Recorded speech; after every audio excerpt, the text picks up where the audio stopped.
Satgas Damai Kartens menyatakan 11 pendulang emas tewas dan 2 warga diduga disandera organisasi Papua Merdeka di Yahukimo, Papua Pegunungan.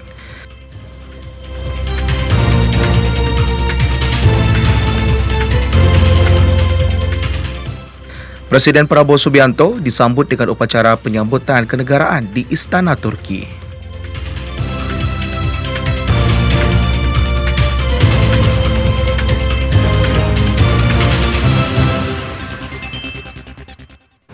Selamat malam saudara, Anda kembali menyaksikan Klik Indonesia Malam hari ini Kamis 10 April 2025 bersama saya Sawal Koto. Saudara, langsung saja kita simak Klik Indonesia Malam selengkapnya.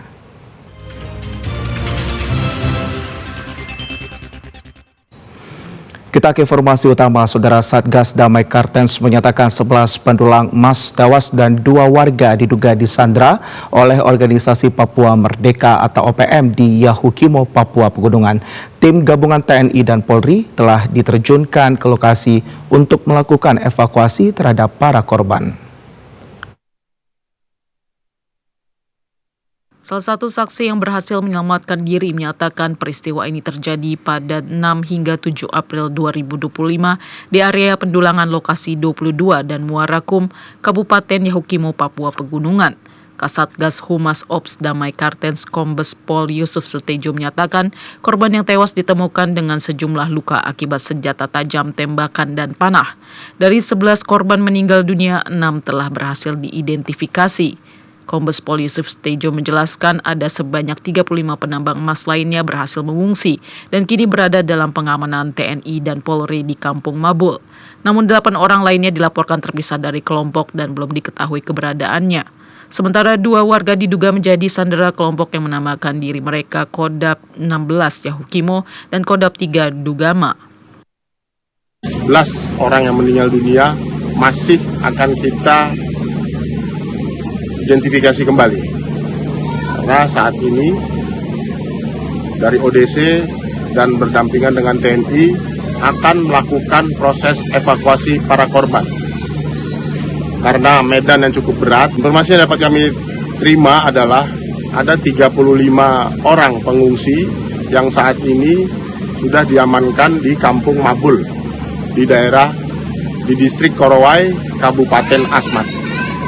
Lalu dari informasi tersebut menyampaikan masih ada 8 orang yang lepas dari rombongan pengungsi dan hingga kini belum diperoleh kabar beritanya. Serta diduga ada 2 orang yaitu kepala kampung atau kepala dusun yang masih disandera oleh kelompok kriminal besar. Hingga saat ini tim gabungan telah diterjunkan ke lokasi guna melakukan evakuasi terhadap para korban. Sementara itu, Saudara, Kementerian Pertahanan menyatakan Satuan Tugas Operasi Damai Kartens dan TNI masih melakukan proses evakuasi terhadap 11 korban yang dibunuh oleh organisasi Papua Merdeka di Kabupaten Yahukimo, Papua Pegunungan. TNI Polri juga membantu warga yang terdampak untuk mengungsi ke tempat yang lebih aman. Ini tentunya juga perbuatan yang memang tidak bisa Kepala Biro Humas Setjen Kementerian Pertahanan Brigjen TNI Frega Wenas Inkiriwang menyatakan proses evakuasi 11 korban warga yang dibunuh oleh organisasi Papua Merdeka OPM di Kabupaten Yahukimo, Papua Pegunungan masih terus dilakukan. Selain itu, Satuan Tugas Operasi Damai Kartens dan TNI juga mengevakuasi puluhan warga untuk mengungsi. Kepala Biro Humas Setjen Kemenhan Brigjen TNI Frega Wenas juga mengungkapkan ada beberapa warga yang masih dinyatakan hilang, belum ditemukan karena menghindari serangan dari OPM. Ini tentunya juga perbuatan yang memang tidak bisa ditolerir karena sudah melanggar kemanusiaan. Walaupun mungkin ada statement dari OPM yang menyampaikan bahwa itu adalah agen-agen intelijen.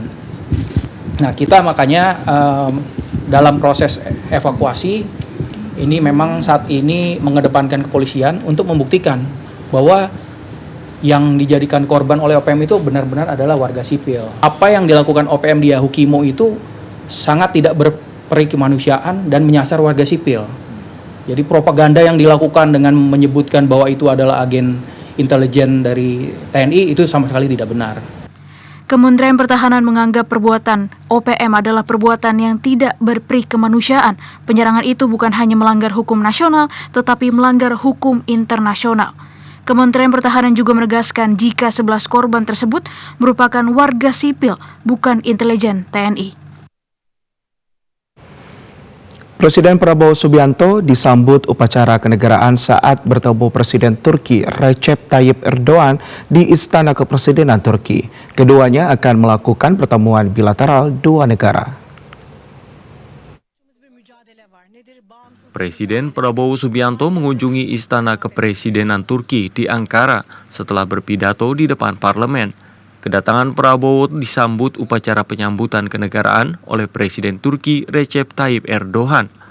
Presiden Prabowo tiba di kompleks Istana Kepresidenan di Ankara pukul 16.00 waktu setempat. Presiden Prabowo disambut pasukan berkuda dari jalanan utama di depan kompleks istana. Saat turun dari mobil di gerbang istana, Presiden Prabowo langsung disambut Erdogan yang telah menanti. Keduanya kemudian diperdengarkan lagu nasional tiap negara. Terlihat helikopter terbang membawa bendera Indonesia dan Turki di langit kompleks istana. Dentuman meriam mengiringi saat lagu kebangsaan diperdengarkan. Presiden Prabowo pun menyapa prajurit Merhaba Asker. Presiden Erdogan kemudian memperkenalkan para pejabat pemerintahan yang mendampingi. Presiden Prabowo turut memperkenalkan para pejabat Indonesia yang mendampinginya, di antaranya Menteri Luar Negeri Sugiono, Menko Perekonomian Erlangga Hartarto, Menteri Pendidikan Tinggi Brian Yuliarto, Menteri Kebudayaan Fadlizon, Sekretaris Kabinet Teddy Indrawijaya, Kepala Presidensial Chief Officer Hasan Nasbi, dan Dubes RI untuk Turki Ahmad Rizal Purnama. Karpet berkelir biru muda membentang mengantar Presiden Prabowo dan Presiden Erdogan memasuki istana. Keduanya akan melakukan pertemuan TT-ATT dilanjutkan pertemuan bilateral dua negara.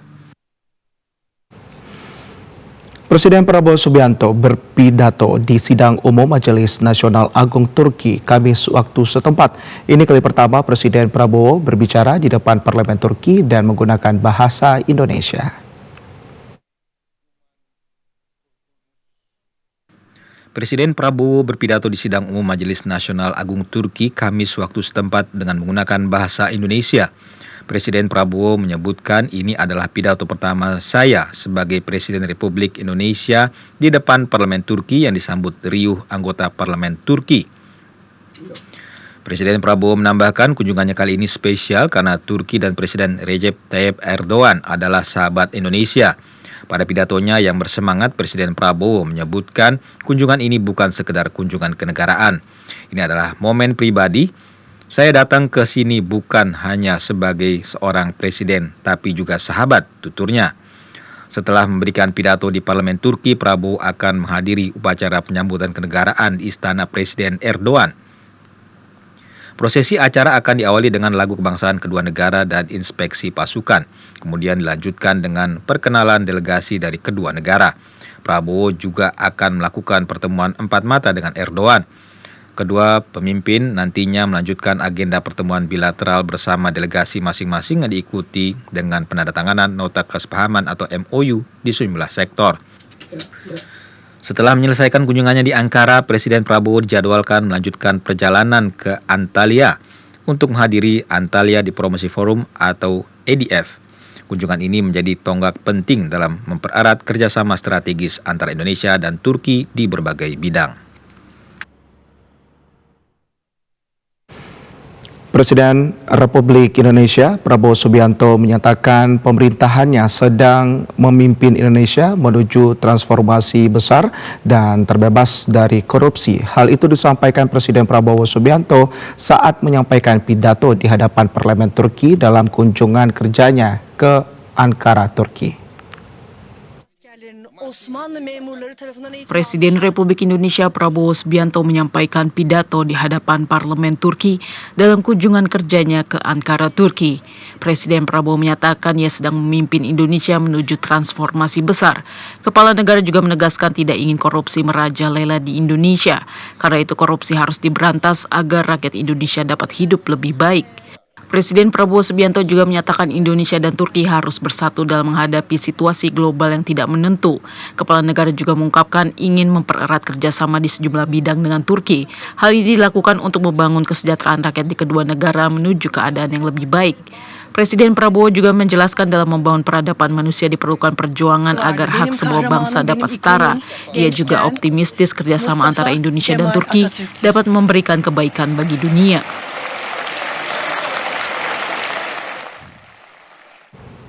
Kunjungan kenegaraan Presiden Prabowo Subianto ke Turki disambut dengan hangat dan meriah. Antusiasme pemerintah Turki dan diaspora Indonesia di Turki menyambut kehadiran Presiden Prabowo menandai eratnya hubungan dua negara. Kunjungan Presiden Prabowo Subianto tidak hanya disambut hangat oleh Presiden Turki Recep Tayyip Erdogan. Suasana meriah juga menyertai sepanjang perjalanan Presiden Prabowo Subianto menuju pusat kota Ankara, Turki. Sejumlah videotron besar di ruas jalan utama Ankara menampilkan ucapan selamat datang di Turki dalam dua bahasa, yaitu bahasa Turki dan Indonesia. Foto wajah kedua kepala negara itu juga ditampilkan di layar-layar tersebut menandai eratnya hubungan Indonesia-Turki. Setibanya di hotel tempatnya bermalam selama kunjungan kenegaraan, sambutan hangat juga datang dari diaspora Indonesia di Turki. Dengan antusias mereka menyambut Presiden Prabowo sambil membawa bendera merah putih. Presiden Prabowo menyempatkan berjabat tangan dan berbincang singkat dengan masyarakat Indonesia yang telah menunggu kedatangannya. Sejumlah mahasiswa asal Indonesia menempuh pendidikan di Turki mengungkapkan rasa bangga bisa berjumpa dengan Presiden Prabowo. Mereka juga berharap hubungan Indonesia dan Turki semakin kuat, khususnya di bidang ekonomi dan pendidikan.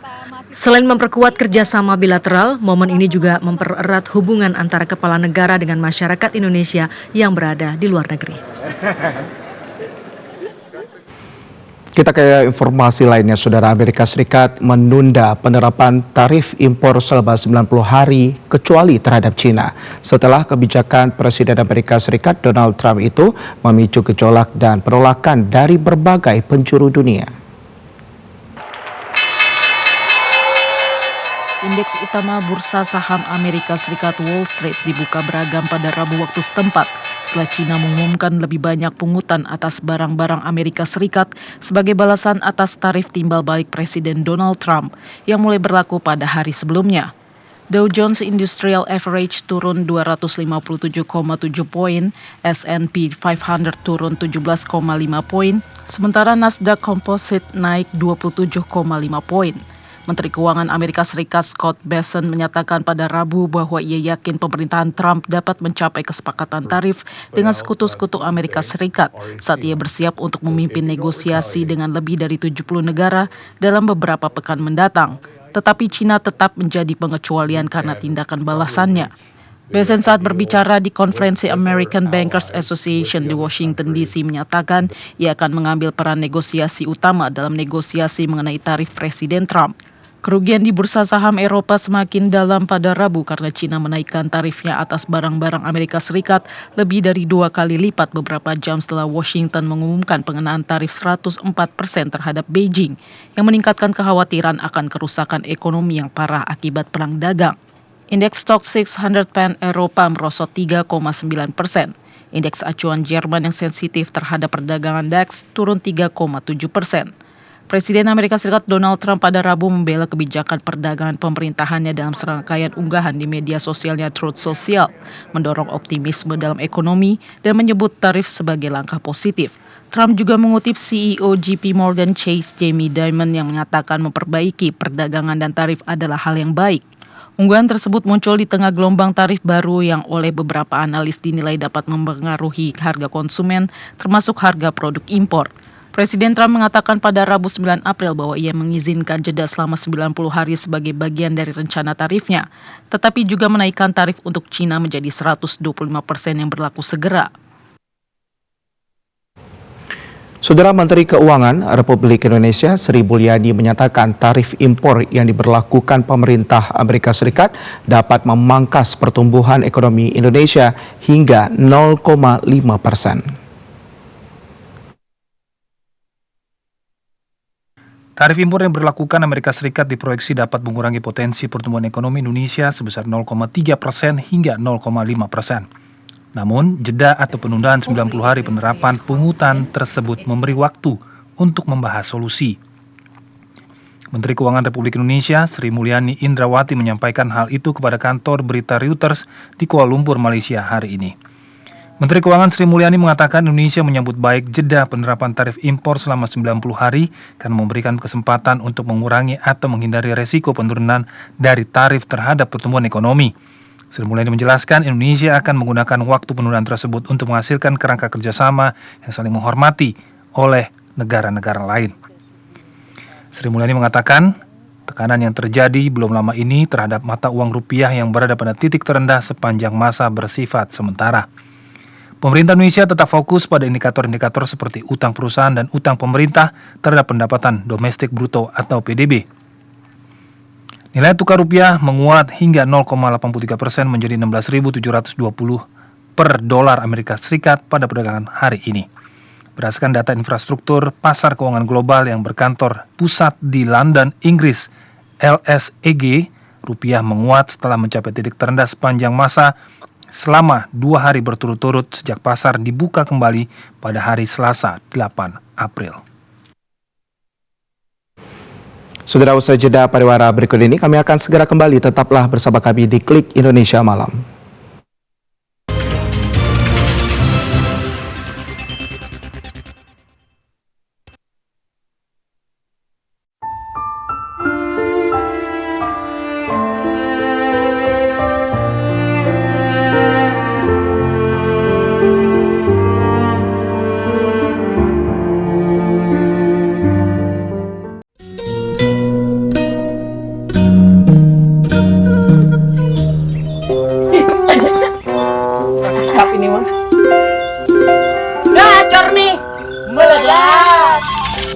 Ada apa sih, Bang? Investasi kita. Cuan nih, bro.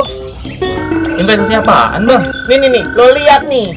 Ini mah judi, Bang. Daripada lo sibuk nyari kerja, Mending kayak kita, santai, tapi cuan terus. Motor kebeli, mobil di garasi.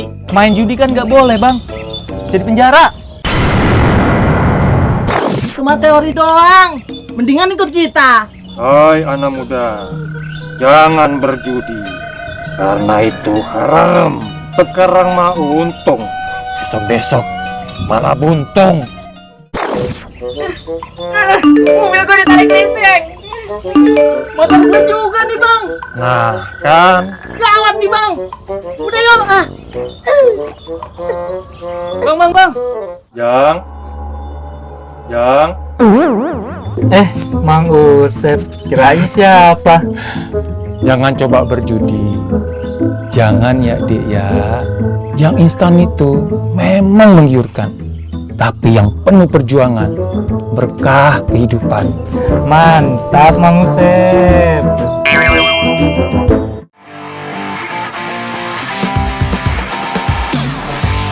Anda pecinta olahraga? Perbaharui informasi Anda seputar dunia olahraga dengan menyaksikan Monitor Olahraga.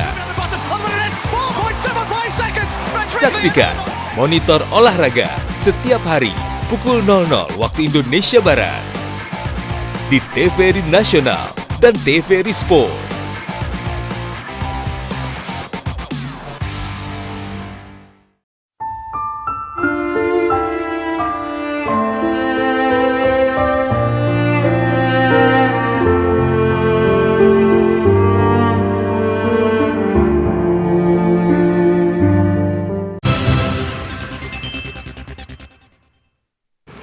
Saudara, terima kasih Anda masih bersama kami di Klik Indonesia Malam. Kita beralih ke informasi selanjutnya. Barreskrim Polri menetapkan 9 tersangka dalam kasus dugaan pemalsuan 93 sertifikat hak milik pagar laut di Bekasi, Jawa Barat. Direktur Tindak Pidana Umum Barreskrim Polri Brigjen Polisi Juhandani Raharjo Puro menjelaskan penetapan tersangka ini merupakan hasil gelar perkara yang dilakukan pada 20 Maret 2025. Dalam kasus ini penyidik Barreskrim Polri menetapkan 9 orang tersangka. Para tersangka ini merupakan kepala desa atau Kades Segara Jaya dan staf desa di wilayah tersebut. Mereka ditetapkan sebagai tersangka setelah terbukti terlibat dalam penyelewengan pembuatan surat izin tanah dalam proses pendaftaran tanah sistematis lengkap atau PTSL. Kita sudah melaksanakan gelar perkara penetapan tersangka terkait kasus pagar laut yang terjadi di Bekasi. Dari hasil gelar perkara yang dihadiri oleh penyidik, baik kemudian dari Wasidik, kemudian dari penyidik Madya, kita sepakat menetapkan 9 orang tersangka. Dalam laporan ini, Kementerian ATR BPN melaporkan adanya tindak pidana pemalsuan surat dan atau pemalsuan akta otentik, serta penempatan keterangan palsu dalam akta otentik. Setelah dilakukan pemeriksaan kepada sejumlah saksi, kasus ini naik ke penyidikan usai dilakukan gelar perkara. Proses penyelidikan berlangsung hingga akhirnya ditetapkan sejumlah tersangka dalam kasus ini. Artis legendaris Titiek Puspa meninggal dunia pada pukul 16.25 waktu Indonesia Barat dalam usia 87 tahun. Titiek Puspa meninggal dunia setelah mendapatkan perawatan medis di Rumah Sakit Medistra Gatot Subroto, Jakarta.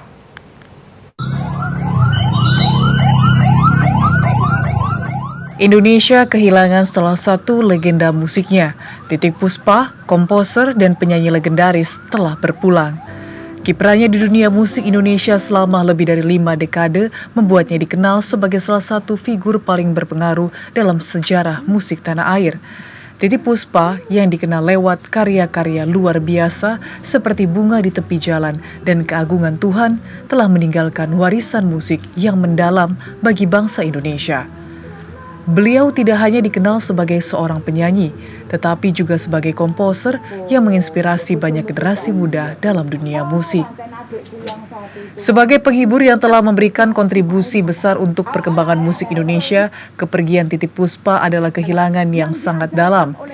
Semoga arwah beliau diberikan tempat terbaik di sisinya. Al-Fatihah untuk Mbak Titiek Puspa, selamat jalan sang legenda. Berbahagia malam ini karena kawan-kawan yang kami undang semua datang. Presiden Prabowo Subianto menyampaikan duka cita atas meninggalnya artis senior Titiek Puspa. Kepala negara mengenang sosok Titiek Puspa yang berkontribusi besar terhadap dunia musik dan budaya di tanah air. Presiden Prabowo Subianto menyampaikan duka cita atas wafatnya artis senior dan musisi legendaris Titiek Puspa. Presiden Prabowo mengenang sosok Titiek Puspa yang berkontribusi besar terhadap dunia musik dan kebudayaan di tanah air. Ungkapan duka itu disampaikan Presiden Prabowo Subianto melalui media sosial Instagram pribadinya pada Kamis 10 April 2025. Presiden Prabowo memandang dedikasi Titiek Puspa terhadap dunia musik tanah air menjadi inspirasi bagi generasi selanjutnya. Kepala negara mendoakan agar almarhumah Titiek Puspa diberikan tempat terbaik di sisi Tuhan. Titiek Puspa meninggal dunia pada Kamis 10 April 2025 pukul 16.25 waktu Indonesia Barat di Rumah Sakit Medistra, Jakarta. Musisi legendaris itu berpulang pada usia 87 tahun. Badan Keamanan Laut Republik Indonesia akan menggelar patroli bersama 2025 untuk meningkatkan keamanan dan keselamatan di perairan Indonesia. Kegiatan ini menjadi bentuk sinergitas antar instansi dalam menjaga keamanan laut. Kepala Bakamla RI Laksdia TNI Irfan Syah mengatakan, kegiatan patroli bersama 2025 akan dilaksanakan selama 60 hari ke depan secara bertahap, mulai dari bulan April hingga bulan Juni 2025. Patroli ini bertujuan meningkatkan keamanan, keselamatan dan penegakan hukum di wilayah perairan Indonesia, sekaligus mewujudkan sinergi antar instansi keamanan laut dan maritim. Patroli bersama 2025 merupakan yang keempat kali dilaksanakan secara serentak di seluruh wilayah Indonesia. Patroli ini bukan hanya rutinitas, melainkan simbol nyata komitmen bersama dalam menjaga kedaulatan negara, melindungi sumber daya alam, dan mengantisipasi pelanggaran hukum di laut. Laksdia TNI Irfansyah mengatakan, meskipun di tengah efisiensi anggaran, Bakamla RI akan mewujudkan sinergi penyelenggaraan patroli yang efektif dan efisien dalam penggunaan sumber daya dengan tetap mengedepankan aspek keamanan nasional. Tahun ini kita mengantisipasi adanya efisiensi dan segala macam. Kita laksanakan patrolinya supaya lebih efisien lagi, lebih efektif lagi dengan memanfaatkan teknologi, mulai dari puskodal kita untuk memantau kalau ada anomali-anomali di laut, kemudian dari stasiun-stasiun kita termasuk stasiun dari instansi yang lain, dan tahun ini kita mulai menggunakan intelijen dari BAIS TNI. Kepala Bakamla RI, Laksdia TNI Irfansyah juga mengatakan, perairan Indonesia sangat luas sehingga dibutuhkan cara-cara kolaboratif untuk mengamankan laut Indonesia secara menyeluruh. Ia berharap dukungan penuh dari instansi terkait dan instansi teknis untuk dapat saling bahu-membahu menyukseskan patroli bersama 2025. Saudara Wakil Presiden Gibran Rakabuming Raka beraudiensi dengan Komite Paralimpiade Nasional membahas persiapan World Ability Sport Games 2025.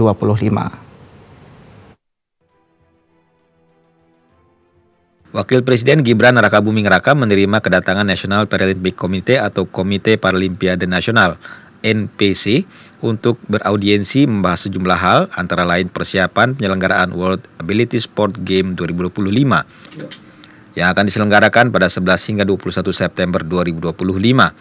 Selain itu, NPC juga membahas mengenai rencana pembangunan tahap kedua Paralympic Training Center atau PTC di Karanganyar sebagai pusat pelatihan nasional bagi atlet disabilitas.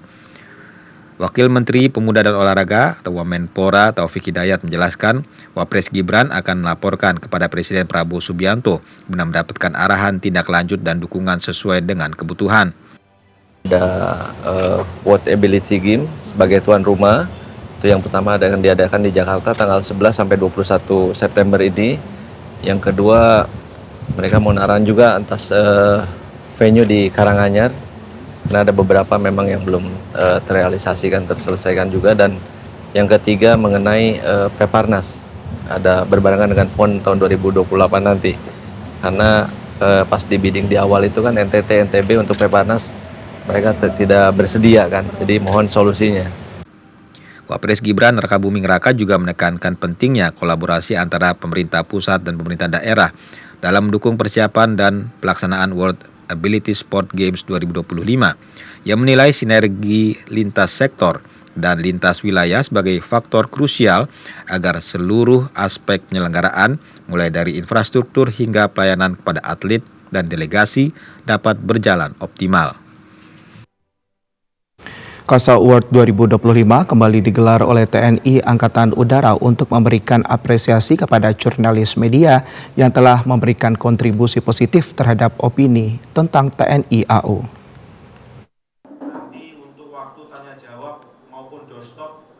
Sekretaris Dinas Penerangan Angkatan Udara Sesdispen AU, Kolonel Sus Firmansyah menjelaskan, Lomba Karya Jurnalistik KASA Award 2025 khusus untuk jurnalis seluruh Indonesia bertujuan untuk memperkuat sinergitas antara TNI AU dan media massa guna membangun pemahaman yang lebih luas mengenai peran strategis TNI AU dalam menjaga kedaulatan negara.